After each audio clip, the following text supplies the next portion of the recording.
giving sight to software. Computers need to see too. The more computers see and the better they are at seeing what's around them, the faster they produce the results you want. And then that's a challenge for developers. It takes pretty large teams and maybe even a few PhDs on your team to get the job done. Or does it? From the Soar Studios, this is the AI to Uplift Humanity podcast. I'm Justin Brady, and today I welcome Joseph Nelson, the CEO of Roboflow. Joseph, thanks for coming on the show. I appreciate it.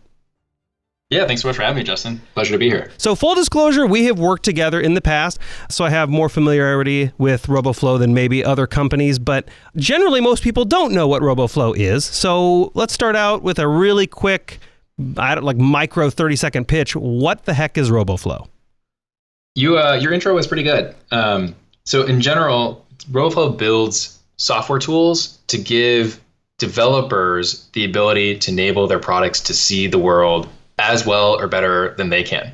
So for example, there's companies like Walmart, Cardinal Health, Medtronic that use our products to enable their systems to see things like automatically counting pills so they can give the right amounts to patients, maybe like automated checkout systems if you're in retail, or knowing if like a shelf is in or out of stock in an automatic way.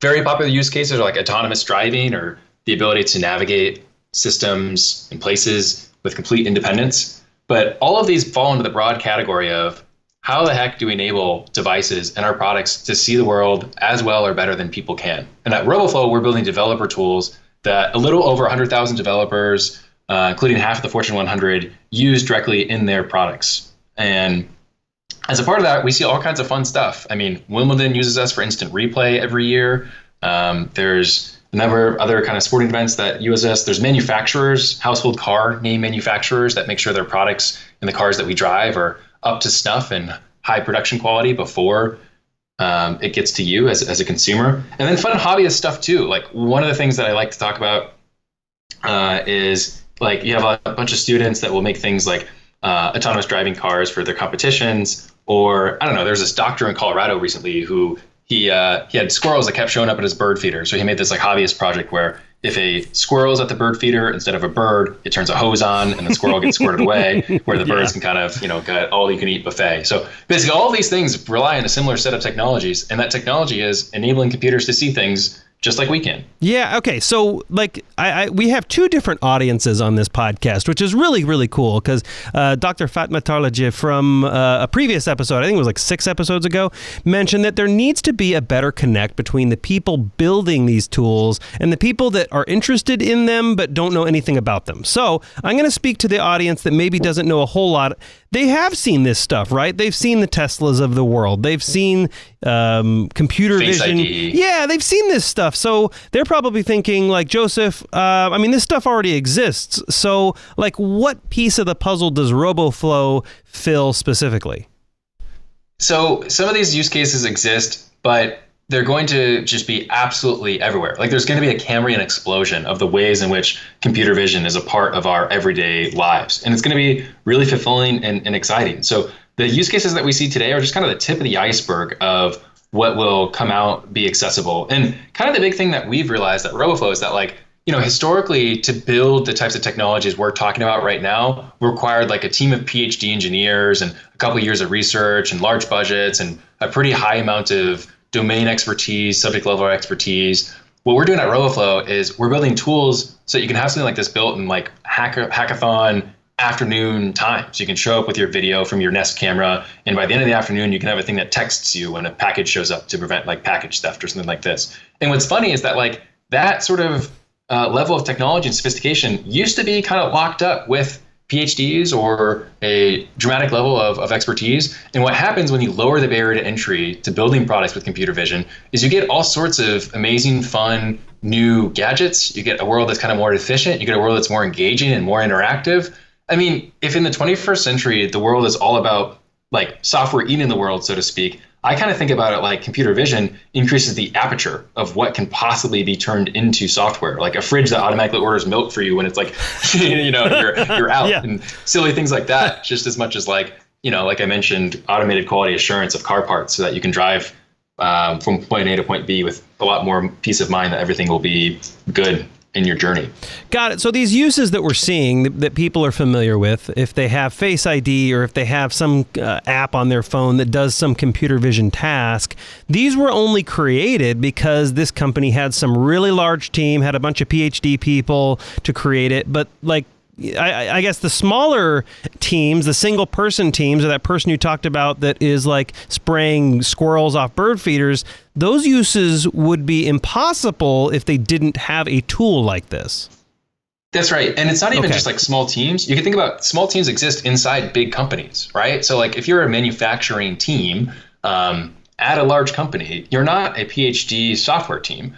You might have a software developer or two that are like integrating PLCs or different systems that talk to one another, but you don't have as well like a PhD ML engineering team just sitting around for you. So if you have tools that enable it to be easier and more cost effective to add this sense of sight to your manufacturing line, well, then you're going to add that and it'll be easier and more cost effective and more efficient. And so I think, to think about it, like, if you're adding computer vision to something, you need a lot of stuff. You need data, you need to have that data organized, you need to get it labeled, you need to find a model, you got to train that model, you got to deploy that model, you got to make sure that model is doing what you want it to do, you have to ingest that model's outputs. And each of those things are kind of sticky steps in a longer process. And you could, just as you were describing, have a team of PhD ML engineers who are thinking about those problems each and every day, or that team of ML PhD engineers could be focused on something that's maybe a more domain-specific problem and use Lego bricks or something like this, or having this capability to folks that have never even seen it before. So that's kind of a lot of the use cases of computer vision that we see are awesome, but I think that we're just getting started in all the ways it's going to impact our world. Right. So you're lowering the barrier to entry to almost any team. But you were talking a lot about use cases and some of the exciting stuff you're seeing. Obviously, everybody thinks of cars and stuff like that. But what are some of those use cases that are off probably everyone's radar? They're a little bit more rare or maybe even a little surprising. So Roboflow is a free tool, which means you have folks that'll just sign up and build something for fun. And then you might have like giant companies that have that same problem and are like, wow, that thing that was sort of this hobbyist toy project is actually really valuable to us, and everything in between. Sure. I'll give you some examples. We've had so I learned this from working on Roboflow. There's a specific type of white fish that if you grow up in the Western Hemisphere and you consume, that's commonly consumed in the Eastern Hemisphere, you get really sick. I didn't know about this, but I learned because there was someone on Roboflow that was building a sushi identifier to see those types of fish and sushi, so that if you like had your phone in a restaurant or you wanted to pull it out and look around, I guess would be the example application that uses this model, you then would know and stay away from those specific types of fish you're supposed to eat. Or you'll have like people that are, I don't know, we had this guy who he was making like an automatic trash sorter. So it would pick apart like various different recycled items, cardboard boxes, plastic cans, aluminum cans, and a little robotic arm that sorts them between one another. And he was doing this on his treadmill in a garage as a proof of concept because he wanted to sell this to some of the largest Canadian trash filtering and sorting companies. And so that's what he did. And, he's just sort of like this solo guy who threw it together, and he was an enterprising individual and made it come to life. Or, I mean, there's tons of stuff that we've seen with like analyzing aerial imagery. So either something that comes from a drone or like a satellite image or like Google Maps, and you want to do things like, hey, is this building LEED, like the energy compliant type building? And you can actually determine that based on, for example, the types of air conditioners that are on the roofs, or finding like crazy solar panels. And so like we had someone that was building a system that like did like environmental compliance and said, hey, like if you have a specific type of AC unit relative to the size of your building, we know that you're not LEED certified. And this could be something that is cause for concern. There's a lot of use cases in agriculture that are interesting. So like some of the more like fun hobbyist ones, we had these folks in Colorado that made like a flame throwing weeding robot. So like they would go through like fields autonomously, and it would see if there was like a weed, it would like throw flames at its roots to exterminate that weed. And then you have like kind of more commercial use cases that this another team was working on, where if they see weeds from their drone, they basically fly a drone over top of their fields. They don't use any pesticides or herbicides. if from all that video imagery that they capture from the drone, they run it through a computer vision model. That computer vision model says, hey, the field at this location has a weed in it. You should send laborers to that spot, as opposed to, people having to walk every single square mile of these giant fields that are possible.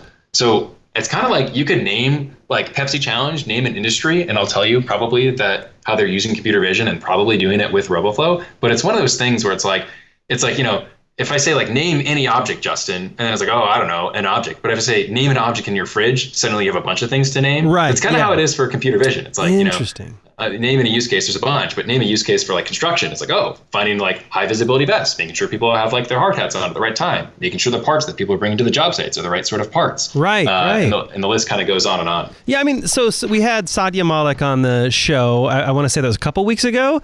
And he likened AI, computer vision, natural language processing, the whole umbrella, as to electricity. And he basically said when electricity was first invented, people were like, oh, cool, we can light our houses with it. And that's as far as it went. And now it's hard to imagine doing anything without electricity. And so it almost seems computer vision, just computer vision alone, the use case is unlimited. It's going to be in everything. That's exactly right. Yeah, Andrew Ng, who is one of the co-founders of the Google Brain team. He led research at Baidu. He co-founded Coursera. I think he's the original one who had that quotation, and I think it's absolutely true that AI is the new electricity. And similarly, initially, electricity was it was a higher price point. It required a lot of customization. You needed like a very educated level of use to use it. And now, like someone that's like you or me, who are not electrical engineers, can just plug something into the wall. And of course, it's that easy, of course. Right. Now we have electricity for our devices. And so that doesn't mean that there aren't now electricians and electrical engineers. It just means that those electrical engineers and electricians are focused on kind of the more complicated, technical, difficult parts of power generation, movement, and these sorts of things. In fact, I'd actually argue that the advent of electricity, you might be like, oh man, like, what are all those electrical engineers doing now? It's like, actually, in fact, the fact that electricity is everywhere means we could never need more electrical engineers, right. Which I think is one of the funny things about like computer vision and AI and technologies broadly. Is like everyone's like job destruction. It's like, man, I can't find enough people for all the jobs that this is creating. And so I think that's a kind of a fun thing that people should think about. Yeah, I mean, whenever people talk, I mean, there are so many, there's a big spectrum of AI discussion, right? There's Terminator discussion, there's robots taking all our jobs discussion, most of this fueled by, I would argue, like Hollywood movies. But, you make a good point, which is like let's talk about truck driving specifically. Like I have talked to people multiple times and they're like, AI is going to take truck drivers' jobs. And my reaction to that is always like, what jobs? We already have like 100,000 shortage. AI couldn't have come at a better time. But one of the things I read on, I think it was your LinkedIn, there's this really interesting juxtaposition of analog and technology that you were posting about. And I wanted to ask you about it because a lot of people think about AI, they think about computer vision, they think about like a tech CEO, and they think that your ultimate goal is to basically almost remove humans from the equation and we're all in our houses and we never have to leave again and AI does everything. But you actually have a budget that you assign Roboflow employees. I think you can correct me if I'm wrong on this, but it's like $2,500 a year per employee to get together. What's this all about? Totally. Yeah. So the people side of things at Roboflow. Yeah. So I mean, we're a fully remote company. That doesn't mean we don't value the ability for people to form connection in person and collaborate in higher kind of fidelity, higher bandwidth conversations. So we do things like we have 2 annual on-sites. It's funny, it used to be offsite. The company will all go off somewhere. Now it's the whole company comes on somewhere. That's a good point. We just had an on-site in Miami a couple weeks ago. It was awesome. We had the whole team together. We do that twice a year with the whole company. And then the off quarters, individual teams get together. So like the marketing team, the sales team, the engineering team. And that kind of happens. But then we also, as you said, we give each individual team member a budget of $2,000 a year that they can spend to visit any other team member. So we have team members in San Francisco, Iowa, Minneapolis, I'm in DC, New York, Austin, all over. And you could go visit one of those. I mean, in theory, you don't even actually have to go to another employee's place. Like I'm waiting for 2 people to be like, oh, we're going to Hawaii, Joseph. We're using all of our travel stipend all at once and we're getting an Airbnb and we're going to be in Hawaii. And it might only last us, 3 days as opposed to, making a bunch of trips, but that's how we want to use it. And that's what we're going to do. And that'd be totally legit as long as you're doing it with another person that works at Roboflow, and you're getting together and being able to spend some time together. It is totally legitimate and within not only like company policy, but actively encouraged. So I like how you say, and I've actually used similar terminology in the past, just not as eloquent as you put it, but you mentioned in-person discussions and meetings being for higher bandwidth conversations. That was true. I'm totally ripping that off, by the way, because I've stumbled over that similar idea, but I just didn't have an elegant way to say it. But you're 100% right. Like, when you're in person, that's a higher bandwidth conversation. You can read people's faces. You can read body language. You pick up on all these little subtle things. So sticking with this theme, do you think like computer vision development, AI development, do you think this actually enhances person-to-person communication and relationships? I think it will and is. Like, I think some of what we're describing around, like, there was just an article published in Nature this week about how Zoom might be tougher for creative thinking and creative problem solving and collaboration. And I think that things like computer vision, you hear about like the metaverse and these jokes and silly things like that. Yeah. And as silly as they seem, I think there is some truth to like, if you can create environments that feel a bit more realistic or engaged or connected, then you can have, I don't think it'll be the same, right? I think there will always be something pretty novel to gathering in the same spot. But again, like the gap between I feel like I'm in a living room having a conversation with you, or I'm in a library having a conversation with you, is pretty different than I'm actually in that library with you. Then I'm a little block on Zoom, like right. A little 4x4, like talking video animated thing, right? So I do think that, and where does computer vision fit into that? Well, computer vision fits into that in terms of allowing software to see and understand the world around you. So for example, like if you ever worn Oculus, those actually have cameras on the outside of them, and those cameras see your surroundings. They'll give you a warning if you're getting too close to stuff, and they'll allow you to kind of visualize some of those things. And I think that like it's not only like a dichotomy of like VR or nothing, like AR, like the mixed reality stuff, I think is going to be bigger than, frankly, this is a funny way to say it, but I think AR is bigger than real life and it's bigger than VR, because being able to mix reality allows us to like take all the amazing things we see in a digital world and see all the things we see in an in-person world. And a lot of like AR relies on computer vision because making an experience that is contextual, that understands, that sees what you're seeing and can overlay things in the right spots and like recognizes your scenarios and customizes things for you. Those all are questions that rely on, can software see and understand where you are and see the things around you and provide you with a better experience? It's only a matter of time before Apple releases like their AR headset, and then there's like an app store rush, just like there was for an iPhone app store rush. And, at Roboflow, we're hoping that like when that happens, folks turn to the models, to the public creations, to the 65,000 strong public projects that are on Roboflow, and they make like the poker solving app, or they make like the, I've mentioned the like what's in my fridge or emptying my fridge. They make like the woodworking assisted app or the IKEA assembly app or whatever it is that you're doing in your everyday life. There's probably already a Roboflow project that's based on that. And so like when that app store sort of boom happens with this mixed reality AR thing, I'm pretty excited for it and want to be a core part of accelerating what feels like a very fun future. So obviously I'm not right on everything, but like one of the advantages I see in like computer, you're laughing. You're like, yeah, dude, I know. I've known you for a while. One of the advantages in like AI, computer vision, all these incredible technologies and the speed at which everything's being developed. And feel free to push back on this, but I feel it's almost like the ideal future looks like is no headsets at all, like the elimination of visible technology, because ultimately we won't need an interface at all if AI and computer vision is doing its job. I don't know how you feel about that or if you have a deep reaction, but that's just kind of my gut feeling on it. I think that that's true. Like the human experience is incredible, and being able to not stare at a small brick of digital pixels in our hand, or Google Glass and all the funny names that those guys were called. Yep.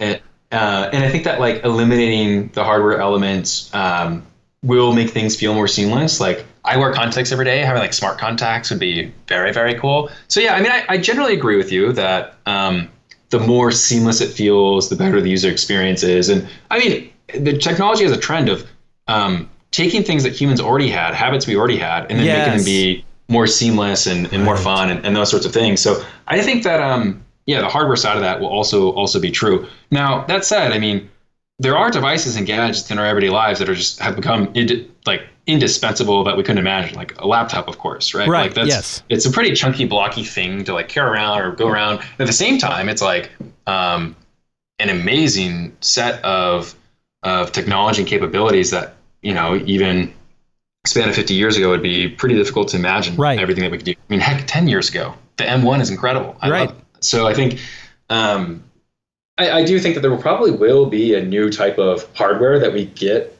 societally comfortable with, but I don't think that's mutually exclusive with what you described, which is the more seamless it feels and not need to rely on hardware is a very, very ideal place to be. Yeah, I think that's a really good perspective. So I want to move to privacy as well, because that's also another concern that comes up when you're teaching computers how to see. People, the privacy, we look to China right now and we see people are being tracked everywhere they go. So that's a normal concern I think a lot of people have. And so what's stopping someone from using Roboflow to track their neighbors or track certain things? Like, do you guys have a stance on that? Yeah, not only do we have a usage in terms of how the technology should be used, but we actually actively encourage there to be increasing amounts of standards and consideration and thought put forth, not just by us, because we're just one company in this picture, but how we as society want this technology to be adopted. And what's interesting and what's cool is being on the bleeding edge, you kind of have not just a responsibility, but an opportunity to define how things get developed. So I'll give you an example. In Roboflow, we have something called the dataset health check, which the dataset health check helps you identify if the models you're building are going to perform in a way that you want them to. Let's say, for example, you're building a check scanning app and all of your checks are from Wells Fargo and then a user is from Bank of America. And we'll just say that their checks look just different enough that the model starts to fail on what those checks look like. Well, you have unbalanced classes and you're going to need to collect more images of checks that are not just the Wells Fargo checks. This idea of balanced classes, what I just described there, you wouldn't typically think of as a ethical consideration or dilemma. And in fact, I think it's precisely because the use case that I just gave, where having a fair representation, having clarity of the classes that you're collecting, not only produces a better model and business outcome, but when applied to things like understanding people behaviors, or say maybe you're building a sign language app and you only have white male hands in the data set, well, that model is going to fail if you have someone that looks different that you're trying to use the model in production. And so with features at Roboflow like Dataset Health Check, we're basically helping surface some of those issues of dataset misrepresentation or underrepresentation. And what's cool about that is, this isn't just a lot of the times people think about ethics versus business. This is an ethics and business question. To have a data set that's better balanced, that better represents the world around you, not only is the right thing to do because it's representative, but it's the incentivized thing to do as well, because you want your model to perform well in the real world. And so there's things like this that I think about. Now, that's a little bit different than say malicious use cases and some of the things that you were referring to. And in that context, I mean, frankly, I think one of the biggest things that we can do at Roboflow is show that computer vision. A lot of people, when they think about computer vision, they almost instinctively think of only things that are negative.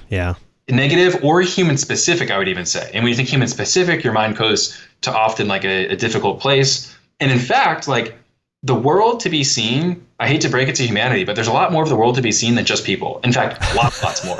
And so at Roboflow, I feel one of the things that we can do is actually just exposing and showcasing all of the ways that we can understand the world around us that actually has nothing to do with looking and understanding the way people behave in the world around us. And just even telling that story of all these positive, impressive, good things that are happening allows us to basically be a bit more not just comfortable, but welcoming of this technology.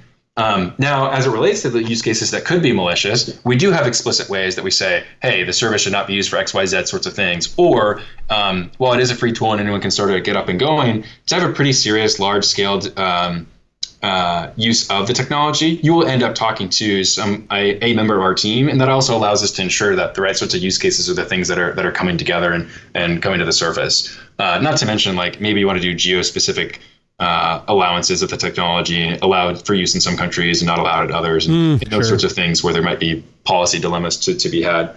But I think that long story short, like the way that I kind of see it is one of our responsibilities is showcasing how the technology is used for so much good and in ways that actually have nothing to do with people that even put you in an ethical dilemma position. Secondly, when you do have those types of issues, it's really great that the ethics and business conversation often are complementary rather than competitive interests. And then thirdly, we do have a set of standards and norms about how we encourage people to use the technology and reserve the right to say, hey, this service is not one that you should use your use case with our products. So that's kind of how we think about it. But honestly, like we're kind of like a tiny minnow compared to like some of the larger things in the space. So hopefully others are being thoughtful about it as well. But the way that we continue to grow and progress and democratize the access to these things should describe the ways in which others want to use this technology in a societal net positive way.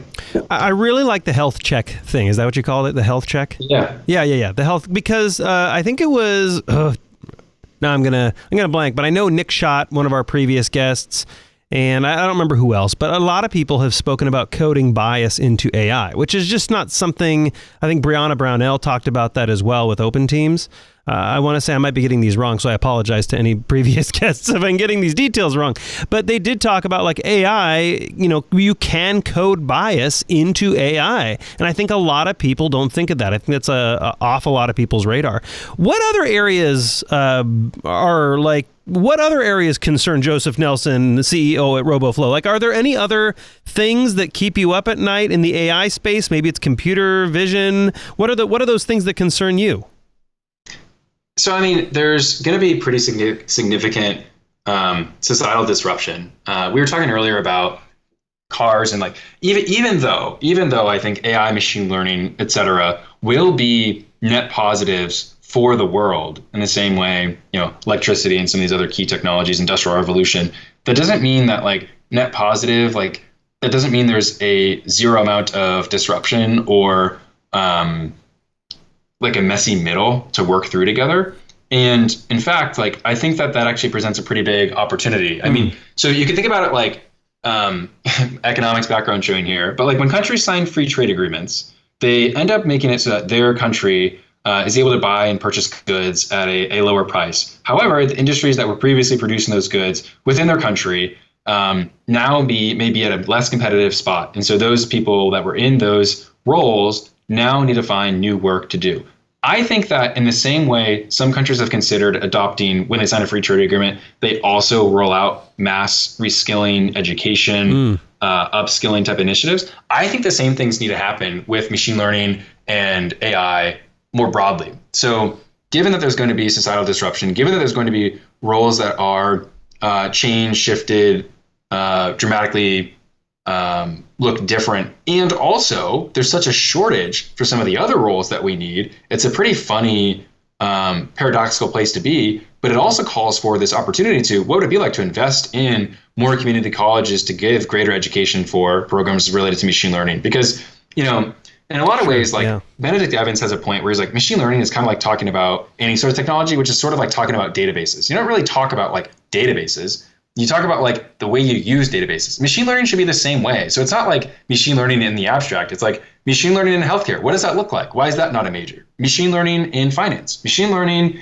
in interpersonal communication. Machine learning in human capital, human resources. Like each of these things are all topics that I think are like basically already happening and are conversations that would allow people to be in a more competitive and fulfilled position. And so I guess like broadly what I'm saying is AI is not a free lunch. It comes with disruption, but that disruption should be complemented with these sort of obvious things that need to be instated, which are upskilling, reskilling, and allowing us all to benefit from this wave in a way that truly does yield the societal net positive outcomes that we want to happen. That is a really well stated. That's really well stated. That's a good angle on that. Okay, and before I let you go, I do want to ask one more thing about what patterns you're seeing in computer vision development. Can you stick around just for a second, and I can ask that question next?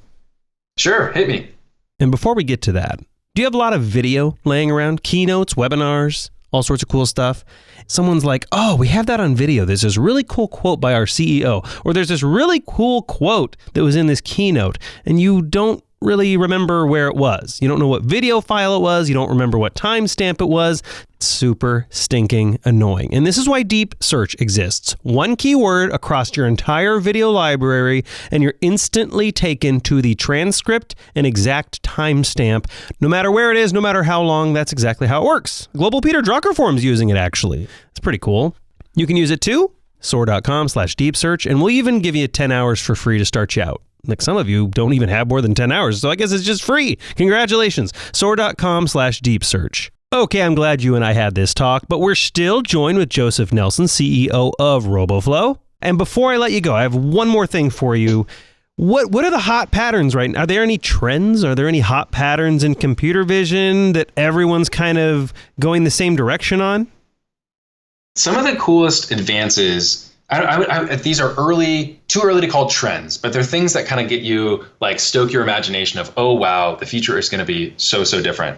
There's a few emerging technologies. So the rise of like mega models, sometimes they're called, of like basically models that understand the world in ways we don't even understand, and like have comprehension, or can link images and text together, automatically write captions, paint pictures for us. Like, there's these amazing, I'll name some of them for the technical listeners. Please do. Yeah. So OpenAI has released recently something called DALL-E 2. I'm sure some listeners are familiar with GPT-3 as well for like text generation. But these models are kind of like painting the picture, figuratively and literally, if you're DALL-E 2, of like what's possible in the future, where we have models that learn things that we don't even realize they're learning.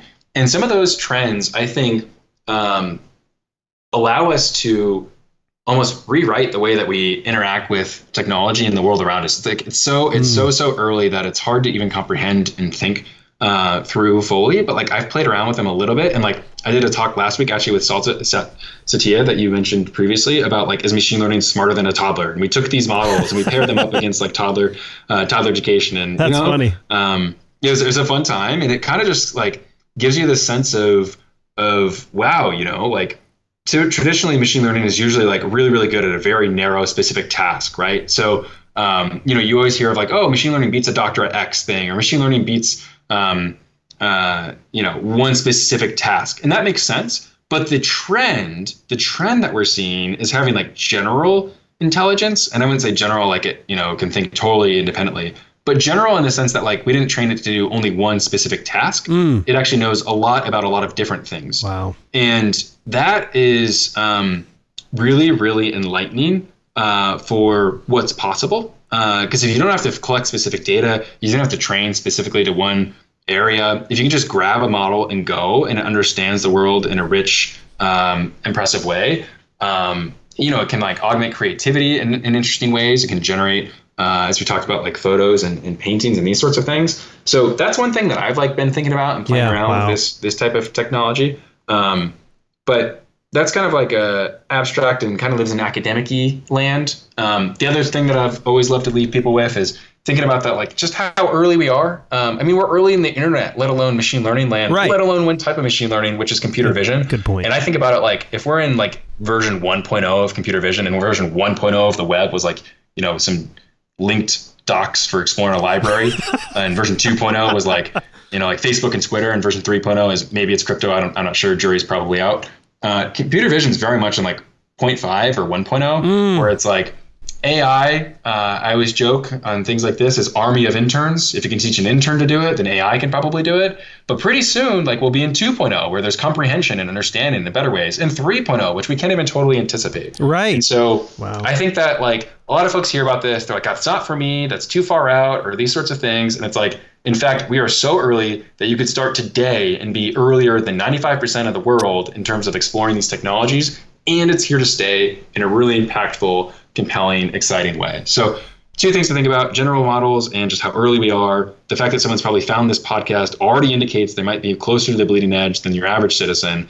And I don't know, have fun, go deep. Wow. It's going to be this transformative technology and ride the wave. So there you have it. If you're listening to the show, you're on the bleeding edge already. Joseph Nelson, co-founder, CEO at Roboflow. If people are listening to this, they want to use Roboflow and check it out. What's the best way for them to do that?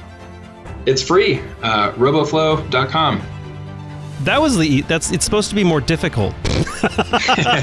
Joseph, thank you so much for coming on the show and helping me and the listeners uplift humanity. Thanks so much for having me, Justin. It was a fun time. And hey, thanks for listening today. This is the AI to Uplift Humanity podcast.